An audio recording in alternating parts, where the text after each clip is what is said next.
have the next question from the mic of the sisters. Amma gara gaafiitti aanutti ceena maayikiraafoonii obboleettiiwwan mirgaan jiranitti ceena obboleettii maayikiraafoona irra jirtu mee fuula duratti dhiyaadhu gaafii kee deeffadhu. You may go ahead with your question. Good evening to everybody. This is Prashant. Galgala gaarii hunda keessaniifuu ani maqaan koo Parshaantii Daarus jedhama. Ani hindi irraa dhufe dhalattuu kiristaanaati dhiyeenya kana hagayya bara 2010 akka gara Dubaayitti kan godaanne yoo ta'u achi jiraachaa turre. Waa'ee islaamummaa kaniin bare obboleessa koo as Dubaay jiru yeroo hunda waa'ee Waaqayyoo natti dubbata. Guutumaa guututti amaneera. Akkuma beektonni beekumsa isaanii naaf qoodan hundinuu guutumaa guututti amaneera. Islaamummaan amantii ifaa fi qajeelaa waan ta'eef And Allah is Alpha, His Omega. Waaqayyoon immoo alfaa fi oomegaa jechuunis jalqabaa fi dhumaati. Daqiiqaa 10 ol aduu arguu hin dandeenye. Kanaafuu akkamitti uumaa arguu dandeenya? Guutumaa guututti amaneera. Garuu gaafii takka qaba. Akkuma beektonni shakkii tokko qaban. Sababni isaatis dhalattuu kiristaanaa waan hin ta'eef obboleessa Zaakir Naayik gaafii 4 qaba. Gaafiin koo inni jalqabaa obboleessa ani viidiyoo kee YouTube irratti dhageeffachaa ture. Achiin immoo waa'ee hafuura qulqulluu dubbachaa turte. Addatti jiraachuu jira. Kaasuun ani beeku qofaan barbaade. Akka Quraanni Islaamaa keessatti hafuura qulqulluun jiran akkasuma kakuun moofaan keessatti hafuurri qulqulluun bishaan irratti akka bal'inaa ce'umsa tokko jira. Hafuurri qulqulluun waan kana irratti adda ta'e kun gaafii kooti. Is hovering over the waters.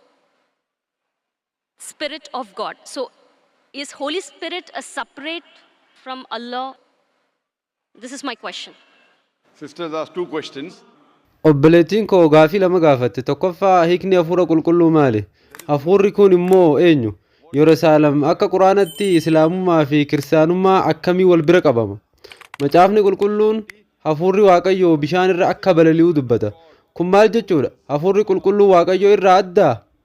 Obboleettii gaafii lama gaafatte. Gaafiilee lamaan kana yoo siif deebise Islaamummaa ni fudhattaa? If I answer these 2 questions, will you accept Islam? I have Gaafii 4 qaba. so Okay, so Tole gaafiiwwan lamaan jalqabaa akkaan deebisu barbaadda. Sana booda lamaan itti aanan gaafattaa? the next 2 questions.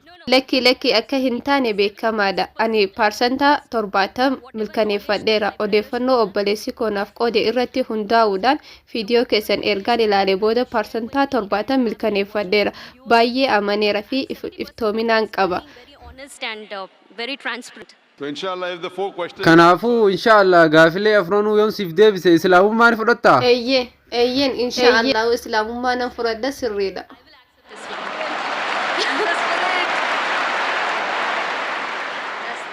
the sister asked 2 questions, and after she'll have the other 2 questions. Obboleettiin gaafii lama gaafatte. Ergaan lamaan isiif deebise lamaan hafaniis ni gaafatta. Macaafa qulqulluu keessatti akka caqafaman waa'ee hafuura qulqulluu ni gaafatte. Quraana keessatti waa'ee hafuura qulqulluu maali? Hiikni hafuura qulqulluu maali? Islaamummaa keessattis. Sababni isaas kiristaanonni waa'ee hafuura qulqulluu yeroo dubbatan qaama sadan tokkummaa Waaqayyoo tokkicha nama sadi ta'e jedhanii fudhatu. Jechi sadan tokkummaa jedhu macaafa qulqulluu keessatti tasuma kan hin mul'anne ta'us abbaa, ilmaa fi hafuura qulqulluu jedhan.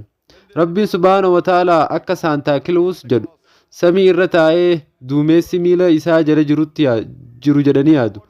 Waa'ee ilmaa yeroo dubbatan Yesuus Kiristoos nagaan isaaf haa ta'u akkuma Jeffrey Hinter filmii King of the King jedhu keessatti ibse fuula diimaa fi rifeensa bareedaa qabu jedhanii yaadu. Akka Yahudootaa miti. Waa'ee hafuura qulqulluu yeroo dubbatan gugee gaafa Pheenxeqosxii yookaan yeroo Yesuus Kiristoos cuuphama mul'ate jedhanii yaadu. Hafuurri Quraana keessatti caqafame maali?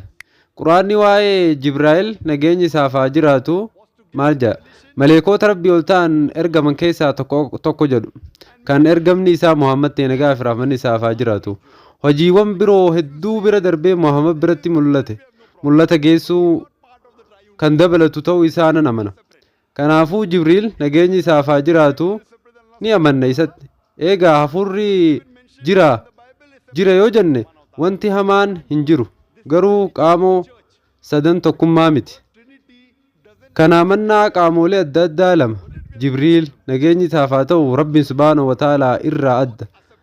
Hafuurri macaafa qulqulluu keessatti caqafames Rabbiin subhaanahu wa ta'aalaa irraa adda. Walitti hidhata hin qaban. Kun barsiisa mana kiristaanaati. Sababiin isaas jechi sadan tokkummaa jedhu macaafa qulqulluu keessatti waan hin argamneef. Garuu quraana yoo dubbiftan suuraa Al-Nisaa lakkoofsa 171 keessatti sadan tokkummaa yeroo lama akka caqafame ni argattu. Bakka akkas jedhutti sadan tokkummaa tokko hin jedhinaa hiikni isaas dhoowwamaa isiniif wayyaa. Quraanni akkana jedha. Tokko hin jedhinaa ergaan wal fakkaataan suuraa Al-Maayidaa keeyyata 73 irratti irra deddeebi'ameera. Quraanni waan warri tokko keessatti sadi waaqa jedhan akka raawwatan dubbata. Haala kanaan jechi sadan tokkummaa jedhu quraana keessatti yeroo lama kan mul'atu yoo ta'u haala lamaan keessatti jecha kana fayyadamuun dogoggora akka ta'e ibsameera. Jechi sadan tokkummaa jedhu quraana keessatti kan caqafame yoo ta'u jechi sadan tokkummaa jedhu garuu macaafa qulqulluu keessatti ifatti hin eeramne. Macaafa qulqulluu keessatti sadan tokkummaa itti kan dhihoo ta'e tokkoffaa Yohaannis tokkoffaa boqonnaa 5 lakkoofsa 7 yoo ta'u innis akkas jedha. Samii irratti sadii waliin hojjetu abbaa ilmaa fi hafuura qulqulluu. Isaan sadan immoo tokko kitaaba macaafa qulqulluu fooyya'ee kaan hayyoonni kiristaanaa beekamoo ta'an irra deddeebi'amee gulaalame yoo dubbiftan caqasa tokkoffaa Yohaannis boqonnaa lakkoofsa 5 lakkoofsa 7 irra argamu kan itti dabalamedha. Malee kan jalqabaa akka hin taane akkasumas kan tolfame akkasumas kan sobaa ta'etti kan ilaalamudha. Akkasumas macaafa qulqulluu keessatti akka baasan ni argita. Eegaa caqasni macaafa qulqulluu keessatti sadan tokkummaa ifatti hin kaasne garuu hunda caalaa itti dhiyoo ta'ee hayyoota kiristaanaa beekamtootaan akka waan tolfamaa fi sobaatti fudhatama dhabsiisee jira. Dhugaan jiru yoo ilaalle hafuurri qulqulluu fi Rabbiin subhaanahu wa ta'aalaa uumama adda addaa lama malee tokko miti. Quraana yoo ilaalle waa'ee Jibriil nageenyi isaaf haa jiraatu dubbata. Inni ergamaa Rabbii subhaanahu wa ta'aalaati. Deebiin kun gahaadha jedheetiin abdadha obboleettii koo. I would like to know your other two questions. Eeyyeen obboleessa koo gaaffiiwwan koo lamaan kana biroo gaafachuu barbaade. Tole gaaffiin koo inni sadaffaa waa'ee hafuura qulqulluu qofaadha.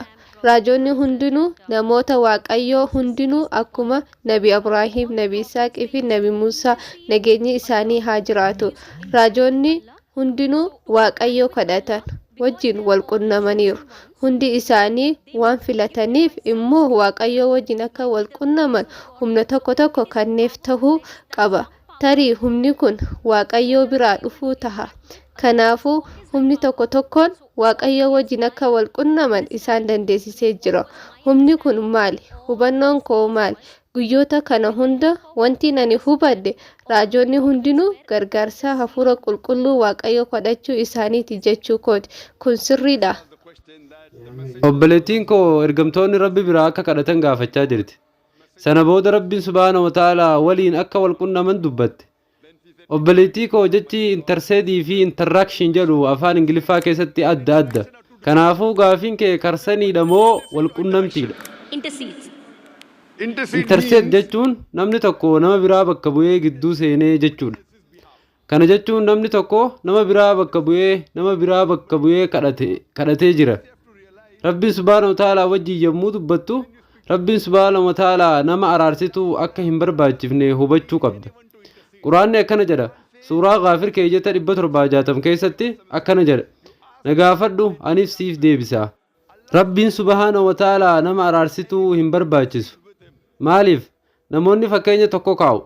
Akkuma beektu dhimma kee abbaa murtii duratti dhiyeessuuf mana murtii yeroo deemtu abukaattoo qacaratta.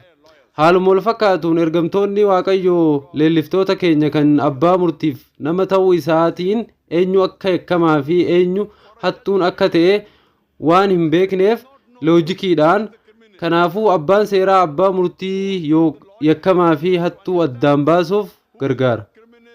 Waaqayyo inni hundumaa danda'u garuu eenyu akka qajeelaa fi jal'aa ta'e isaaf mirkaneessuuf isa hin barbaachisu. Kanaaf waa'ee araarsummaa dubbachuun dogoggora. Eeyyan namni kadhachuu ni danda'a. Ergamaan immoo ilma namaa biroof kadhachuu ni danda'a. Waaqni ol ta'an quraana qulqulluu keessatti guyyaa qiyaamaa nama fedhe malee shafii yookaan magantaa akka isaan hin barbaachifne dubbata. Rabbiin ol ta'an guyyaa qiyaamaa namoota murtaa'aniif akka shafa'aniif yookaan hayyamamaniif ni kenna jedha. Magantaan kun Nabi Muhammad nagaa fi rahmanni isa irratti haa jiraatu irratti adda ta'uu isaa kan agarsiisu duudhaa raajiin ni jiru. Seenaa kitaabota qulqulluu biroo irraa akkasumas quraana qulqulluu fi duudhaa raajii irraa ergamtoonni Waaqayyoo Rabbiin Subhaanahu wa Ta'aalaa wajjin akka wal qunnamanii fi isa malees namoota biroof akka kadhatan ni beekna. Haa ta'u malee karaa nabiyyii nagaa fi rahmanni isaa irraa jiraatu magantaa karaa isaa kadhachuu fi ajaja isaa hordofuu jechuudha. Rabbiin Subhaanahu wa Ta'aalaa malees kan biraa kadhachuun gaarii miti. Akkuma namoonni baay'een godhan Waaqayyootti akka dhiyaataniif. Waaqayyoos kadhannaa isaanii dafee fi bu'a-qabeessa ta'een akka deebisu yaaduudhaan. Kun dogoggora. Kallattii Waaqayyoon kadhachuu qabnu raajoonni Waaqayyoo ergamtoota humna addaas qabu. Waaqayyoon isa hundumaa danda'utti dubbachuu danda'u. Waaqayyoonni hundumaa danda'u ergaa isaa dhala namaa hundaaf akka dabarsan namoota keessaa namoota filateedha. Warri filataman kun raajota yookaan ergamtoota Waaqayyoo jedhamu. Waaqayyoonni hundumaa danda'u namoota biyya lafaa kana keessa jiran tokko tokko filatee ergaa isaanii namoota birootiif akka dabarsaniidhaaf. Isaan kun ergamtoota Waaqayyooti. Kanaaf ergamaa fi Waaqa hundumaa danda'u gidduutti wal qunnamtiin ni jira. Haa ta'u malee kun namoonni ergamtoota kana araarsummaaf itti fayyadamuu danda'u yookaan Waaqayyo inni hundumaa danda'u kadhannaa isaanii ni deebisa jechuu miti. Kun barsiisa waldaati. Yesus Kiristoositti amanuun cubbuu keessan hundumaa akka isiniif dhiisu yaadrimeen kun islaamummaa keessatti hin jiru. Kiristaanummaan dhugaa keessattis hin jiru. Barumsa waldaati. Obboleettii deebiin kun gahaa akka ta'u abdiin qaba. And doesn't exist even in true Christianity. It is the teaching of the church, sister. Hope that answers the question. Yeah, my final question is Eeyyeen gaafiin koo inni dhumaa kakuu haaraa keessatti macaafni hojii ergamootaa keessatti Phaawulos afaan adda addaatiin dubbachuu eeree jira jechuu kooti. Kakuu haaraa keessatti afaanota dubbachuu irratti yaadni keessan maali akka amantii Islaamummaatti? or the gift of tongues existed at that time. Sister asked the question. Guutumaan guututti dhorkaadha. Kennaan afaan biraa dubbachuu yeroo sana hin turre. Obboleettiin koo waa'ee Phaawulos waa'ee afaan biraa dubbachuu ilaalchisee maal akka dubbatee fi gaafii na gaafatte. Yoo wabii naaf kennitan naaf wayya. Macaafa qulqulluu keessatti waa'ee afaan biraatiin dubbachuu wanti caqafame hedduudha. Quraana keessatti immoo keeyyatoonni waa'ee afaan biraa dubbachuu dubbatan hedduutu jiru. Yoo wabii ati eertu naaf kennite deebii siif kennuu naaf wayya. Garuu walumaa galatti macaafa qulqulluu keessatti kutaalee waa'ee afaan biraa dubbachuu dubbatan baay'eedha. Akkasumas wangeela yoo dubbifte, wangeela Maarqoos yoo dubbifte, amantoonni hundinuu afaan alagaa dubbachuu fi dubbachuu akka danda'an dubbata. Kana jechuun Waaqayyotti yoo amante afaan alagaa hubachuu fi dubbachuu dandeessa jechuudha. Yeroon Dr. William Kimball waliin falmii godhe nuti qarshii 100 fi maallaqa qarshii 100 hindii kenneef. Beekta afaanota hojii 22 waan qabaniif Ingiliffaan 100 ruubis jedhu. Hindiitiin saruupiyaa jedhanii dubbisu. Yoo amannatee afaanota 20 hafan akka dubbistu gaafadhe. Garuu hin dandeenye. Quraana qulqulluu keessatti waa'ee afaanota hedduutu jira. Quraanni kabajamaa yoo dubbifte Gooftaan waan inni jedhudha. Suuraa Al-Israa lakkoofsa 22 irratti Waaqayyo inni ol ta'an dhala namaa halluu fi afaan adda addaatiin akka uume akka isaan wal beeknuu fi warra hubannoo qaban akka hubataniif akka ta'e dubbata. Quraannis guyyaa qiyaamaa arrabni kee, qaamni kee fi harki kee akka sirratti ragaa ba'u dubbata. Waan gaarii fi hamaa itti hojjette ilaalchisee duudhaan raajii hedduun waa'ee arrabaa kan dubbatan yoo ta'u quraanaa fi macaafni qulqulluu keessatti waa'ee arrabaa fi akkaataa inni amanticha itti qoru baay'eedha. Deebiin kun gahaa akka ta'e abdiin qaba obboleettii koo. Galatoomi gaafii koo isa dhumaa hiriyaa musliimaa tokko qaba inni kakuu moofaa macaafa qulqulluu akkaan dubbisu na gorsa. Addatti kakuu moofaa dubbisuu fi sanaan booda quraana dubbisuu eera. Garuu akkuma jette quraanni waahii dhumaa waaqayyoo buusedha.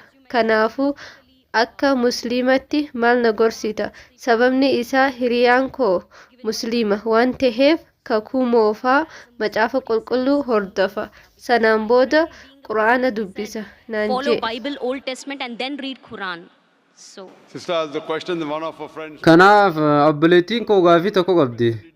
Hiriyoonni ishii tokko dursitee kakuu moofaa achis quraana akka dubbistu natti himte. Obboleettii koo kun ulaagaa miti. Kakuu moofaa fi kakuu haaraa kan jedhu yoo jiraate kakuu xumuraa kan jedhus ni jira. Innis quraana. Kiristaanonni waa'ee kakuu moofaa fi kakuu haaraa yeroo dubbatan kakuu isa dhumaa fi isa dhumaa rabbii biraa dhufe eeruun isaanii ni yaadatama. Ulfinni isaa hundumaa ol ta'eef haa ta'u amma mee gaafii kana si gaafadha.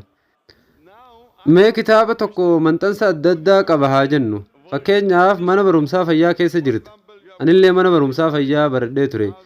Beektaa Profeesar Keetmur kitaabota hedduu kan barreesse yoo ta'u kitaabni tokkoon isaa maxxanse jalqaba maxxansa lammaffaa maxxansa sadaffaa qaba ture.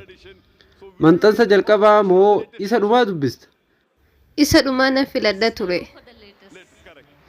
Dhuguma isa dhumaa filatta turte? Eeyyeen sirriidha. Yoo dhuguma maxxansa jalqabaa filattan akkuma beektan ani deeggaraa guddaa maxxansa jalqabaati. Kanaaf rakkoon hin jiru. Maxxansa jalqabaa dubbisi. Achiis isa dhumaa dubbisi. Yoo kakuu moofaa irratti baay'ee maxxantee akkasumas garaa keetti dhihoo ta'uu isaa beekte ta'e quraanni suuraa Al-Imraan lakkoofsa 64 irratti akkas jedha. تعالوا إلى كلمة سواء بين بينكم. Addunyaa warra waliigalaniifis bitamaa. Kanaaf ani akkaan jedhutti yoo baay'ee kakuu moofaatti maxxantee jirta ta'e gaariidha. Kakuu moofaa dubbisi. Achiis quraana dubbisi. Yoo xiqqaate waan wal fakkaatu irratti waliigaluu qabda. Kakuu moofaa, kakuu haaraa fi quraana yommuu dubbifnu kitaabota qulqulluu kana keessatti wanti waliigalaa ta'e waaqni waaqeffamuu malu tokko qofa akka ta'e hubanna. Fakkii hin qabu, hin dhalanne, Yesuus Kiristoos nagaan isaaf haa ta'u waaqayyo akka hin taanes ni ibsu. Kitaabni lamaan Nabi Muhammad nageenya isarratti haa jiraatu nabiyyi fi ergamaa isa dhumaa ta'uu ni dubbatu. Kanaaf hundi keenya waaqayyo tokko ta'uu amanna jechuudha. Amma islaamummaa fudhachuuf qophiidha? of course, yes. Eeyyee.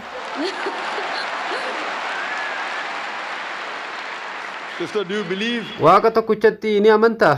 Eeyyeen waaqa tokkichatti nan amana. Yesuus waaqayyo osoo hin taane ergamaa waaqayyo ta'uu ni amantaa? Eeyyeen Iyesuus ergamaa ta'uu isaa nan amana. Nabi Muhammad nagaa fi rahmanni isarraa jiraatu ni amantaa isattoo? Eeyyeen Nabi Muhammad ergamaa fi nabiyyi dhumaa ta'uu nan amana. Namni islaamummaa akka fudhattu si dirqisiise jiraa? Lakki namni na dirqisiise hin jiru fedhii mataa kootiin fudhachuu jira. Eeyyee. Sababni isaas nama kamiyyuu dirqisiisuun gara islaamummaa akka seenu gochuun islaamummaa keessatti dhoowwaadha. Amantii keessatti haraama, dhorkaadha. Biyyoota baay'ee keessatti dhorkaadha. Dubaayitti illee nama kamiyyuu dirqisiisuun gara amantii akka seenu gochuun dhorkaadha jedhee yaada. Kanaaf ati fedhii keetiin fudhachaa jirta obboleettii koo. Eeyyeen kanaafin gaafii hedduu si gaafadhe fedhii mataa kootiin. Namni malaammaltummaa isinitti kan gubboo yookaan akka hin jirre abdiin qaba. Lakki akkuma beektu biyya Hindiitti yeroo namni baay'een islaamummaa fudhatan poolisiin dhufanii maallaqa meeqa doolaara isiniif kenname jedhanii na gaafatan. Anis Zaakir Naayiki maallaqa isaa akiratti akka kennamuuf itti hima. Maallaqni akiraa sun immoo rabbiin biratti fudhatama guddaa qaba. Kanaaf obboleettii koo ani afaan arabaatiin nan jedha atis na jalaa qabi. Tole? Ashhadu Ashhadu Allah Allah ilaha ilaha illallah illallah وأشهد wa ashhadu أن anna محمدا Muhammadan عبده abduhu ورسوله. wa rasuluhu. obboleettii koo ati muslima waan taateef rabbiin ol ta'an kadhannaa kee akkasiif qeebalu rabbiin ol ta'an akka milkiisiif kennu akka rabbiin si qajeelchu garaa waan gaarii addunyaa fi akiratti akkasumas jannata akkasiif kennu rabbiin siif kadhadha obboleettii koo And galatoom. grant your place in paradise, inshallah, sister. Thank you.